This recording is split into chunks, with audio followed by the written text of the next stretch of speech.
Пожалуйста, шпагат жайлы үйретші, пожалуйста, бір подписчик болады. Пожалуйста, шпагат отырды, үйретші.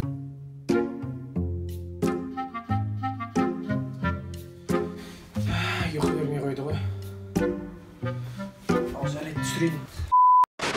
Ассалаумағалейкум достар, бүгінгі видеода мен сіздерге шпагатқа қалай отыру керек екендігін көрсететін боламын. Осы жаттығу арқылы біз 1,5 айда 2 айда шпагатқа отыра аламыз. Ендеше видео қызық болады деген ойдамын. Көп сөйлемей видеомызды бастап алайық. Ал достар, енді бізде көп подписчиктер сұрады, типа менде шпагатқа давай отыруға видео түсірші деп. Мен ладно, онда түсірейін сендерге. Бірақ мен қазір шпагатым күшті емес, өйткені мен 1-2 ай бұрын жасаған болатын. 1-2 ай болды уже мен шпагатқа отырмағаныма. И растяжкам уже нашар болып қалған деп ойлаймын. Ондайша осы видеоларды до конца көреміз. Лайк басамыз, комментарий жазамыз. Осындай полезный контент түсіргенін қаласаңыздар, комментарийға жазып кетіңіздер. Ендеше кеттік. Ал достар, ең бірінші осы жаттығу жасамай тұрып бізге аяғымызды қыздырып алу керек. Немесе жүгіріп алуға болады, осы тренировканың алдында 5 минут жүгіріп келуге болады. Шамалы қыздырынып, отжимание жасай тұруға болады. Аяққа шамалы бір приседание жасай тұруға болады. Мен өзім негізінде осы жаттығудан бастаймын, сондықтан 10 рет істейміз, 10 аяққа, сосын сол аяққа 10 рет істейміз. Оны кеттік. Мұны 1, 2, 3, 4, 5, 6, 7, 8, 9, 10. Енді 1, 2, 3, 4, 5, 6, 7, 8, 9, 10. Енді аяқты, бір аяқты аламыз, тіземізді ұстаймыз, және ол аяғымызды осылай қайырамыз. Осылай. Ал 3 секундта ұстай тұрамыз. Сосын бүйтіп аламыз, бүйтіп қысамыз. Екінші аяқты да солай. Мен осылай қысамыз да. Осылай 3 секундтай. Сосын аламыз да тартамыз өзімізге. Онда ендеше кеттік, давайте. Пока бұл разминка. 1, 2, 3, 4, 5, 6, 7, 8, 9, 10. Енді 10 аяғымызды алға шығарамыз. 1, 2, 3, 4, 5, 6, 7, 8, 9, 10. Сол аяғымыз 1, 2, 3, 4, 5, 6, 7, 8, 9, 10. Ал енді ең бірінші өзіміздің шпагатымызды көретін боламыз. Яғни біз прогресс болғанын білу үшін ең бірінші қазір қандай растяжкамызды біліп алу керекпіз. Мысалы, қазір мен растяжкамды көретін боласыздар. Міне, менің растяжкам қазір осындай максимум. Мен осындай максимум, осыны суретке түсіріп аласыздар. Және де 30 күннен кейін, 2 айдан кейін результатын салыстырасыздар. Қанша сантиметрге сіздер түстіңдер. Ендеше кеттік. Жалғастыра берейік жаттығуларды. Екі аяғымызды екі жаққа жібереміз. Міне осылай жібереміз. Және де ортасына қарай тырысамыз. Мына кез ауыру керек. Ауыратын кез бар ғой. Ортасына 10 рет. 5, 6, 7, 8, 9, 10. Аяқты максимально былай созамыз. Қанша істей аламыз соншаға дейін. Екінші жаттығу. Бабочкаға салмайды. Екі аяғымызды осылай қозамыз. Аяғымызды осылай ұстаймыз. Және де міне осылай. 20 секунд осылай. 20 секундта жасаймыз. Мына кездер уже жұмсара бастайды. Осындай жаттығулардан кейін аяқ үйрене бастайды. Даже 1 аптадан кейін уже сендер көресіңдер результатын.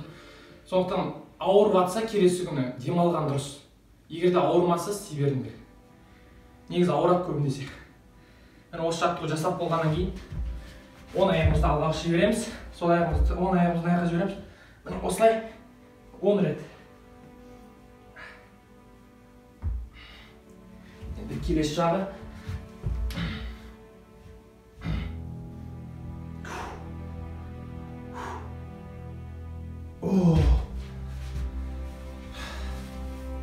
Енді 10 аяғымызды алға жібереміз.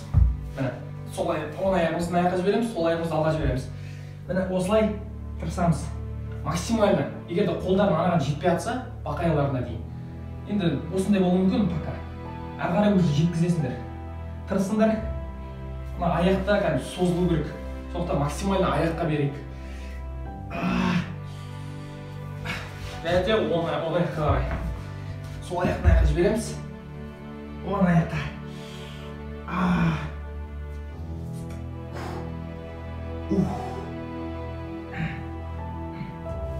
Мына аяқ тіке жату керек, көтеріп тұрмау керек. Чисто осылай жерде жату керек та аяқ.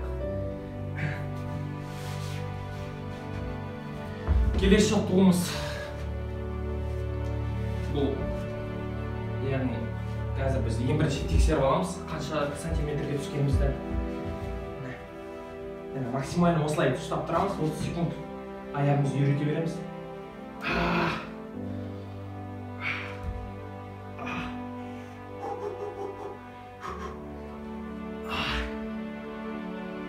Ой, ё-моё, ауырды аяқ.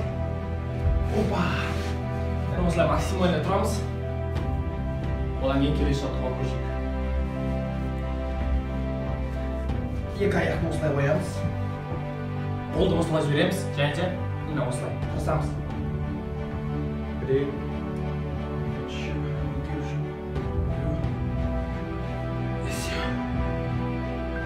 бір түрлі жаттығу ғой, бірақ пайдалы өте.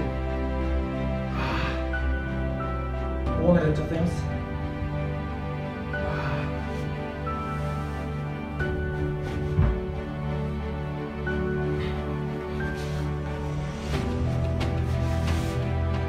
Және өте эффективті жаттығулардың бірі ол оң аяқта. Ол болды.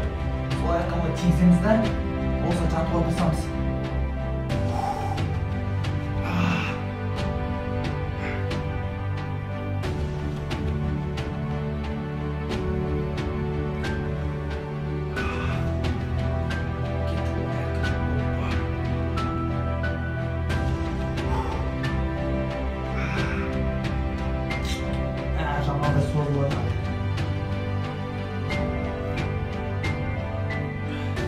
Және де біреулер сұрауы мүмкін, бұл жаттығуды күніге жасаймыз ба деп.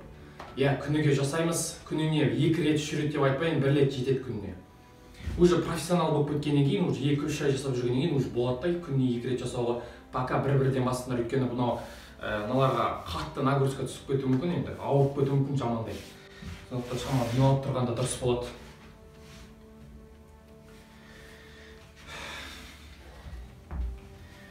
Келесі жаттығуымыз ол оң аяқты осылай қоямыз. Мен осылай көрсетейін сіздерге.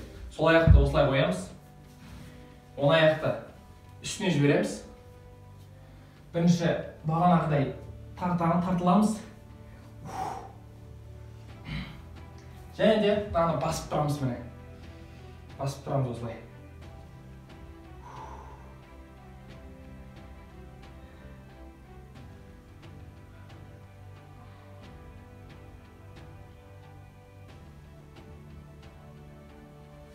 Келесі аяқ.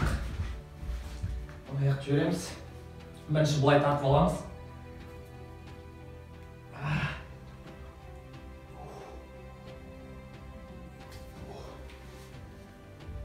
Және де басып отырсамыз.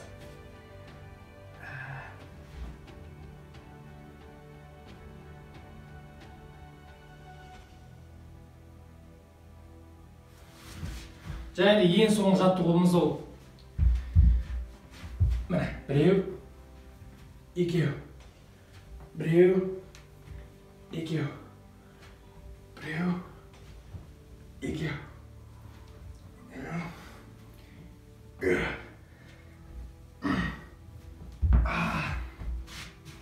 Енді шпагатқа отыруға тырысамыз.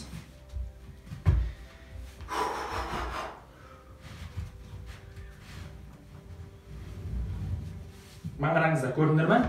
Уже түсіп жатырмын, көрдіңдер ме? Міне результат.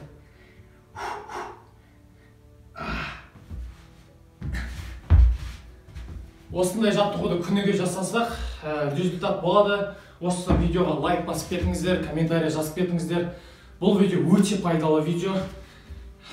Осы видео ұнады деген ойдамын. Ендеше келесі видеода жүздескенше аман сау болыңыздар.